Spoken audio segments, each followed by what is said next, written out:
Assalamualaikum warahmatullahi wabarakatuh. Jumpa lagi dengan saya Dr. Panji Aksan dalam acara kesayangan kita, di mana lagi kalau bukan di Rehat, Ruang Sehat. Hari ini akan kita kembali membahas masalah kesehatan yang sedang hangat bersama dengan narasumber yang luar biasa pastinya ya. Pertama-tama saya ingin terlebih dahulu menyapa kepada pemirsa yang sudah bergabung bersama kami. Semoga selalu dalam kondisi sehat walafiat, tanpa kekurangan suatu apapun, dan selalu mendapatkan rahmat dan karunia dari Allah Subhanahu wa Ta'ala.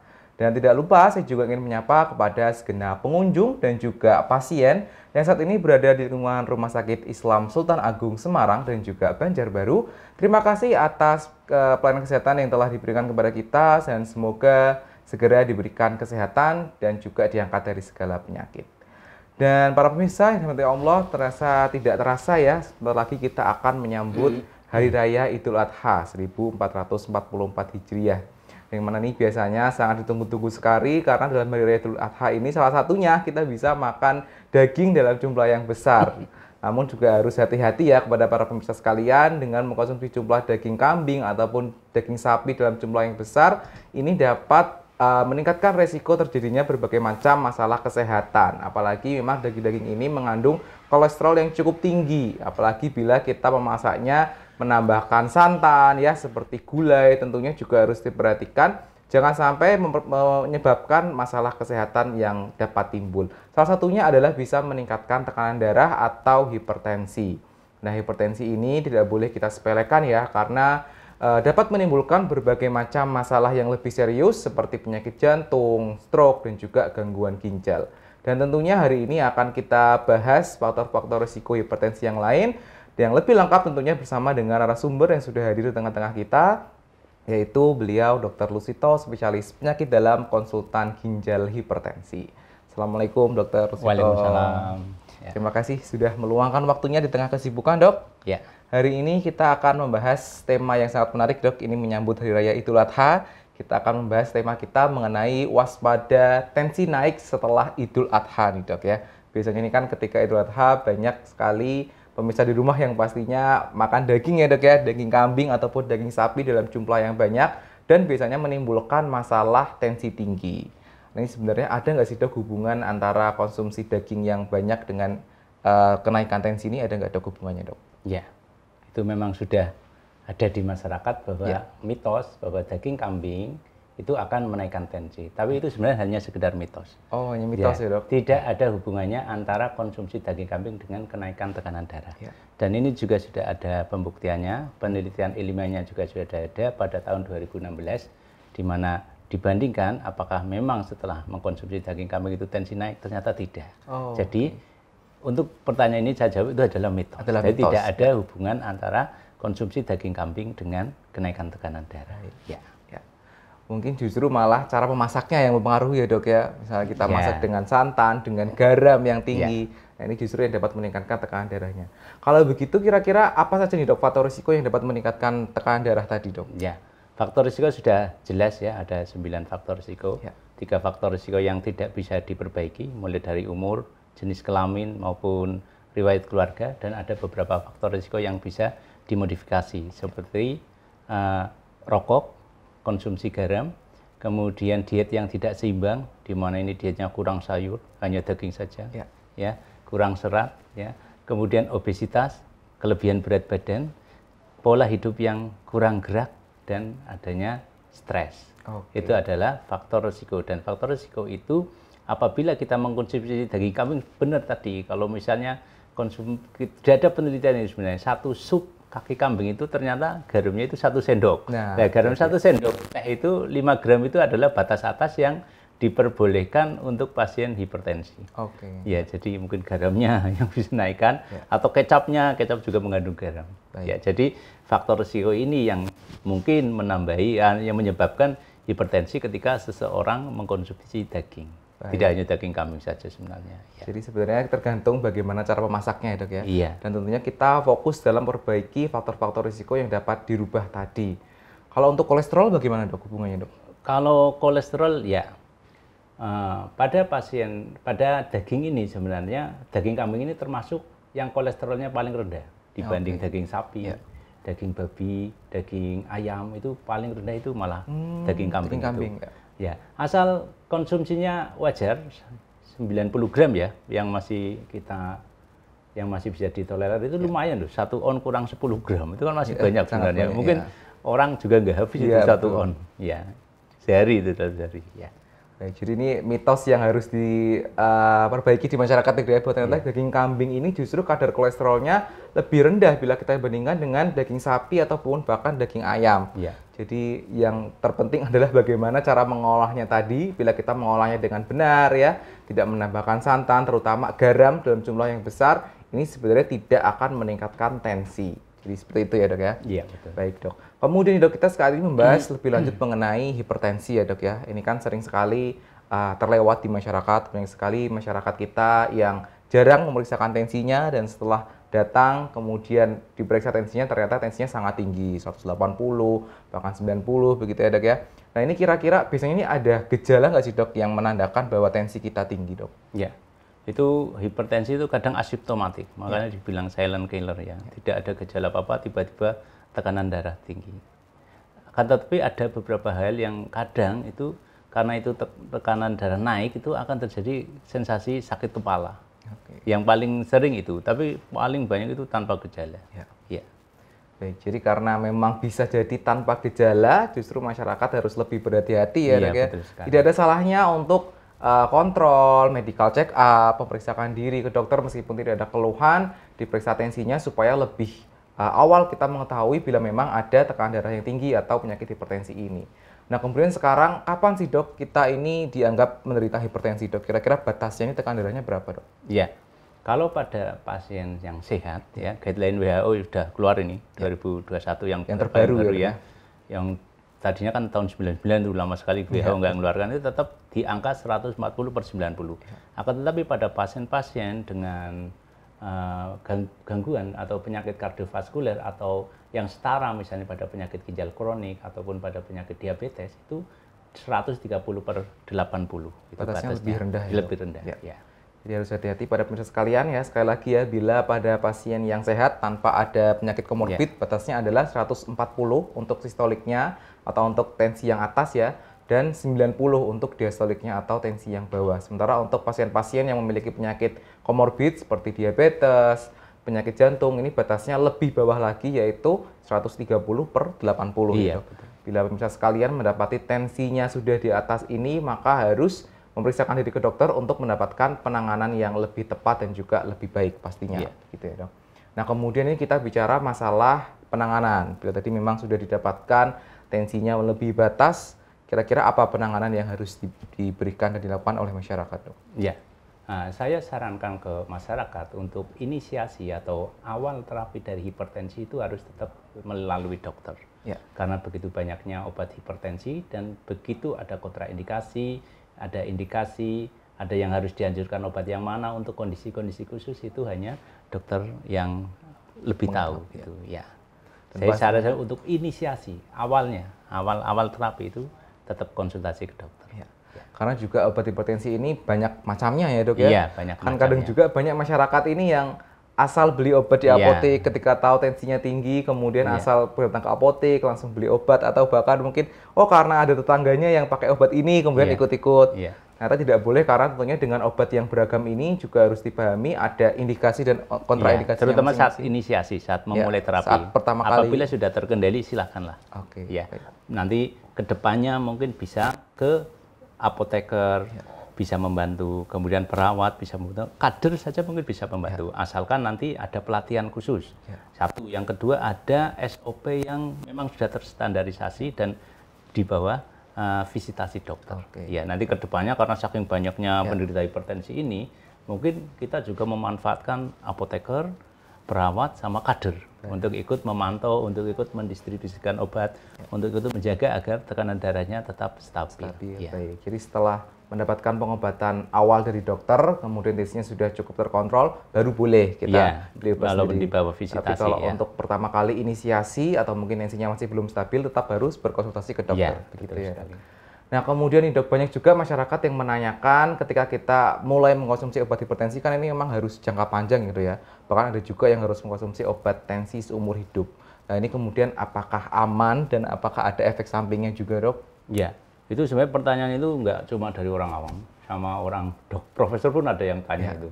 Jadi paling sering ditanya itu apa minum obat terus tidak merusak ginjal. Nah, saya sampaikan di sini bahwa dengan tekanan darah yang tinggi itu akan lebih cepat mempercepat kerusakan dari organ baik ginjal, jantung, mata. Akan tetapi dengan mengkonsumsi obat antihipertensi dan tekanan darahnya bisa terkendali, itu komplikasi-komplikasi tadi itu akan kemungkinan timbulnya itu akan lebih lama.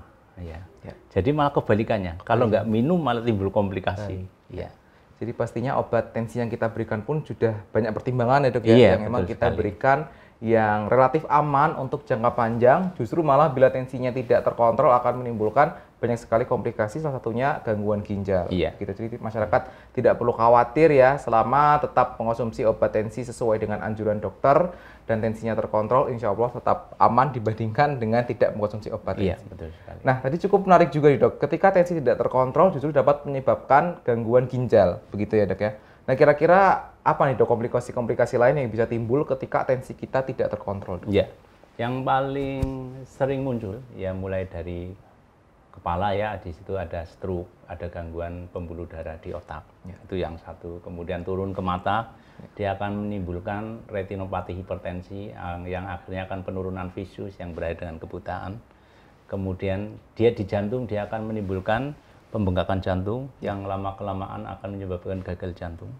Kemudian di ginjal, dia juga akan menurunkan fungsi ginjal yang lama-lama menjadi gagal ginjal yang akhirnya bisa dilakukan cuci darah. Kemudian di arteri perifer, dia juga menimbulkan penyakit yang dikatakan penyakit arteri perifer. Baik. Jadi ternyata banyak sekali ya dok ya komplikasinya. Karena memang di tubuh kita ini kan semua bagian tubuh kita ini dialiri oleh peredaran darah dan ketika tensi tinggi tentunya akan mempengaruhi peredaran dari tubuh kita dan akan mempengaruhi juga organ-organ yang banyak sekali tadi disebutkan, baik itu organ mata, organ otak juga dapat menyebabkan stroke ya dok ya, kemudian jantung, bahkan juga di organ-organ perifer semua dapat terpengaruh bila tensi kita tidak terkontrol. Jadi penting sekali bagi pemirsa sekalian untuk tetap harus mengontrol tensinya untuk stabil di bawah batas yang tadi sudah kita bicarakan, begitu ya dok ya. Kemudian dok, kira-kira selain dari obat, pasti juga ada hal-hal lain yang wajib dilakukan oleh para masyarakat ya dok ya, terutama yang menderita hipertensi. Kira-kira apa nih dok selain dari pengobatan dok? Ya, di petunjuk yang baru dari WHO memang tidak disebutkan secara khusus rekomendasi lifestyle itu, tapi masih dibahas, di pembahasan masih ada. Jadi tetap tadi karena faktor risikonya dia itu konsumsi garam, tensinya naik, ya sudah garamnya dibatasi 5 gram saja. Rokok ditinggal, pola hidup sehat ya, jadi pola hidup kurang gerak ditinggal, berat badan diturunkan, dietnya seimbang, jadi antara serat dan sayur lebih diperbanyak, kemudian kelola stres dengan baik. Tetap itu masuk ke modifikasi lifestyle untuk menahan agar tekanan darahnya tidak naik. Baik. Jadi tadi kita kembali lagi ke faktor risiko yang awal tadi ya, disamakan dengan faktor risiko yang dapat kita ubah ya, seperti obesitas, kemudian konsumsi garam yang berlebih, kurangnya aktivitas, stres juga ya dok ya. Nah ini yang harus kita kurangi sehingga tensinya juga dapat terkontrol selain dari minum obat yang teratur. Nah kalau kita bicara masalah hipertensi ini kan secara garis besar ada dua ya dok ya, ada hipertensi primer dan sekunder. Nah ini mungkin masyarakat kita juga masih banyak yang belum paham dok, mungkin dapat dijelaskan sedikit dok? Ya, hipertensi primer maksudnya adalah bahwa kita tidak tahu penyebabnya. Jadi 90% lebih hipertensi itu primer. Akan tetapi ada sedikit, sekitar 5-10% itu hipertensi sekunder. Jadi ada penyebabnya. Kapan kita curiga itu hipertensinya sekunder ada penyebabnya adalah hipertensi yang timbul sebelum pubertas. Jadi anak-anak sudah hipertensi. Ya. Atau hipertensi yang tadinya terkendali, tiba-tiba jadi susah terkendali, dengan obat dia naik terus. Ya. Kemudian hipertensi usia muda, itu juga di atas pubertas usia muda itu juga kita curiga. Dan kemudian pasien sering mengalami hipertensi emergensi atau urgensi. Itu kita harus mencari apa penyebab hipertensi ini. Karena hipertensi sekunder itu dengan mengobati atau menghilangkan penyebab, maka dia tekanan darahnya akan membaik. Baik. Jadi kalau sekunder ini ada penyebabnya dulu, sehingga dapat kita kendalikan penyebabnya. Tapi untuk yang primer ini penyebabnya tidak diketahui, sehingga yang dapat kita kendalikan adalah faktor risiko yang tadi dan juga dengan pengobatan. Dan kalau di masyarakat ini memang lebih banyak yang primer, primer ya, 90% lebih itu. Ya, 90% lebih adalah yang primer, yang tidak kita ketahui penyebabnya secara spesifik. Jadi memang harus rajin-rajin kontrol ke dokter, kontrol tensinya ya, untuk dapat mengetahui dan juga mendapatkan penanganan yang lebih tepat. Nah, kemudian tentunya ini juga sering sekali masyarakat ketika pertama kali ditensi, tensinya sangat tinggi sekali dok, di atas 180/120. Tadi mungkin sudah dikaitkan juga mengenai hipertensi emergensi atau urgensi. Nah, ini kira-kira yang seperti apa dok? Ya, kalau hipertensi emergensi atau urgensi itu sebenarnya bukan tingginya yang penting. Tingginya adalah mendadaknya, tiba-tiba. Tiba-tiba naik gitu ya. Menjadi hipertensi grade 2 dan ada kerusakan organ target.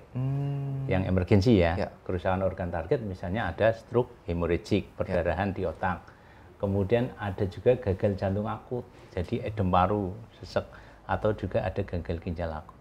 Itu adalah hipertensi emergensi yang harus segera diturunkan ya. Jadi mendadak naik gitu ya. Dan tentunya bila sudah ada tanda-tanda tersebut harus segera langsung ke rumah sakit, ya, ke IGD rumah sakit, sehingga dapat mendapatkan penanganan segera untuk dapat menurunkan tensinya yang tiba-tiba naik tadi ya dok ya. Baik dok, ini sangat menarik sekali pembicaraan kita mengenai hipertensi ya dok ya. Dan tentunya di momen Idul Adha ini, apakah ada pesan-pesan khusus dok yang ingin disampaikan kepada pemirsa sekalian untuk dapat menjaga kestabilan tensi, terutama ketika momen Idul Adha ini dok, silakan. Ya, jaga tensi satu tetap dengan tadi ya, memperbaiki pola hidup. Kemudian yang kedua, minum obat teratur. Ya, minum obat teratur. Disarankan setiap bulan harus melakukan pemeriksaan tekanan darah.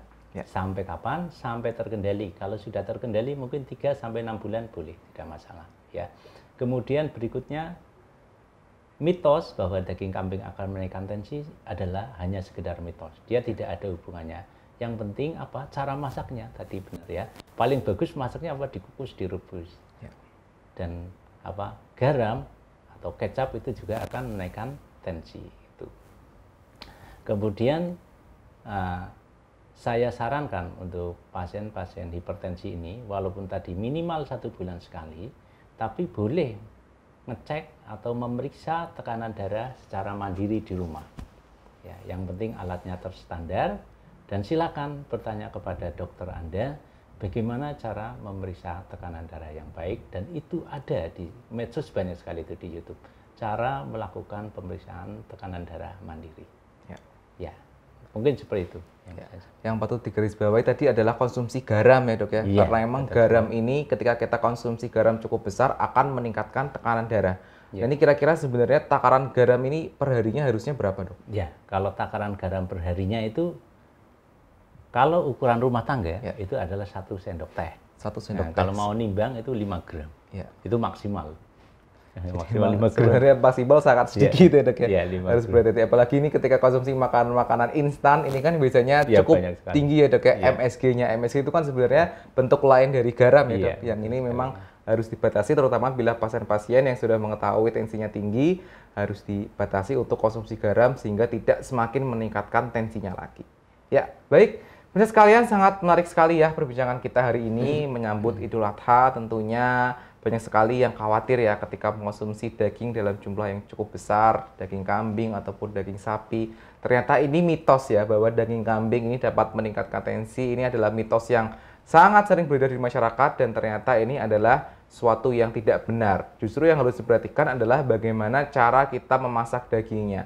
Bila kita mengolahnya dengan benar, misalnya tadi dengan cara dikukus atau direbus ya, dan tidak menggunakan garam dalam konsumsi tinggi, ini sebenarnya aman-aman saja. Nah, justru yang dikhawatirkan ketika daging ini dimasak menggunakan bahan-bahan seperti santan, apalagi dengan kadar garam yang cukup tinggi. Nah, inilah yang dapat meningkatkan tensi. Dan tentunya juga harus kita perhatikan faktor-faktor risiko dari peningkatan tekanan darah yang lain ya, seperti kolesterol, obesitas, stres, dan juga kurangnya aktivitas yang tentunya juga harus dikontrol ya. Dan bagi pemirsa sekalian yang sudah mengalami hipertensi, tetap harus mempertahankan pola hidup sehat ya untuk mengontrol tensinya. Jangan lupa untuk kontrol tensi rutin minimal 1 bulan sekali, mengkonsumsi obat rutin sesuai dengan anjuran dokter, dan tetap melakukan gaya hidup sehat. Baik, pemirsa sekalian, sebelumnya terima kasih Dr. Rusito atas waktu dan sharing-sharing ilmunya pada hari ini. Tentunya sangat bermanfaat sekali bagi saya pribadi dan juga bagi masyarakat yang menyaksikan. Dan bagi pemirsa sekalian, jangan lupa untuk terus saksikan acara kesayangan kita, Rehat Ruang Sehat, di channel YouTube RSI Sultan Agung Semarang, dan juga di channel Hospital TV Sultan Agung. Jangan lupa juga untuk subscribe channel YouTube kita dan juga nyalakan tombol notifikasi sehingga tidak ketinggalan video-video kita menarik yang lainnya ya. Saya Dr. Panji Aksan beserta dengan semua kru yang bertugas mengucapkan pamit undur diri.